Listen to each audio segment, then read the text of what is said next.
Hello everyone, this is iLad, and I'm here to do a review of a couple of different automatic fish feeders I used recently while I was on vacation.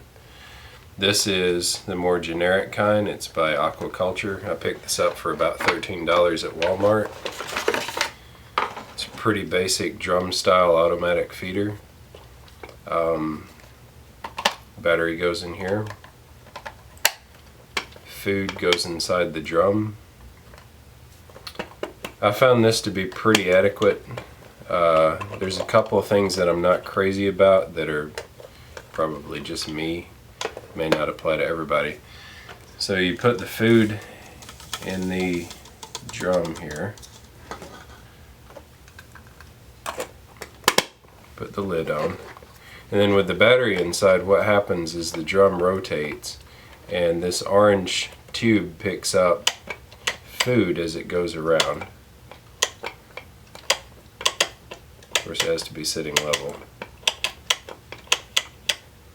And then once it has scooped up some food, the next time it rotates around, it drops the food out. Now the orange tube can be turned so that the scoop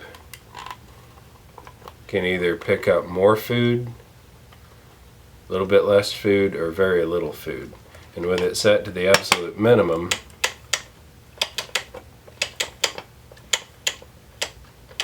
it doesn't always even drop some, so that could be a problem. There, it dropped a little bit. With it set to the maximum, on the other hand,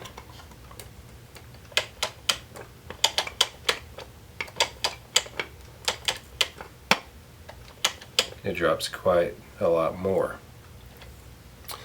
So that's one thing that I'm not crazy about, is it's a little hard to reliably set how much food it's going to drop. Now the more food there is in the drum, the more reliable the amount is going to be. But when it starts running low, you're going to have times when it doesn't drop any food at all.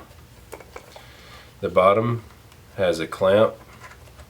The clamp pad is a little angled here. It can hinge so that if you're putting it on something that's not quite parallel, it can sort of adjust to that. And this helps it clamp onto the side of the tank.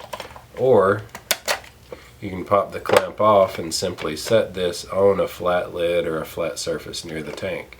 As long as the orange opening overhangs the tank itself, you're good. So I like this pretty well. I tend to use pellet food, and the instructions for this specifically recommend that you not use pellets with it because of their density. It says you pretty much have to check fairly often to be sure it's dropping them correctly. I used flakes while we were gone since I wouldn't be here to check on it. I did come back to a pretty massive snail infestation where too much food had been dispensed over the course of my vacation. But the fish were all fine and seemed well fed, so it did its job a little bit too well maybe, but it didn't do any serious harm.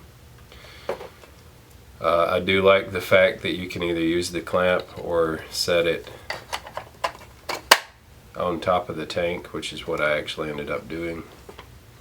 All in all, it's a decent feeder for $13. You know, you can't really beat that as far as automatic feeders go. So there's that. The other style of feeder that I used while we were gone is actually one that I borrowed from my parents, so I don't have the packaging for that. It's the Fishmate fish feeder. I like this one much better. It's a much more solid fish feeder in a lot of ways. First of all, it's more pellet friendly. In fact, I recommend that you only use pellets or similar bulky foods with this. Flakes would tend to get stuck under the food dispenser as it rotates.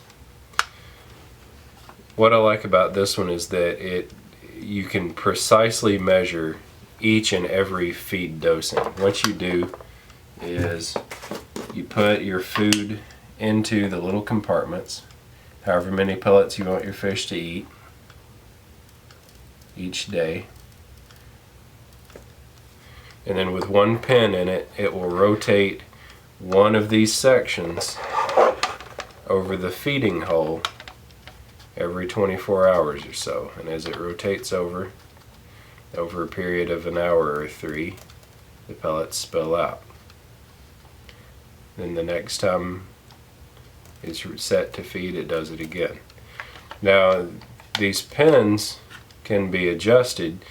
You can roughly set a feeding time, which is really cool.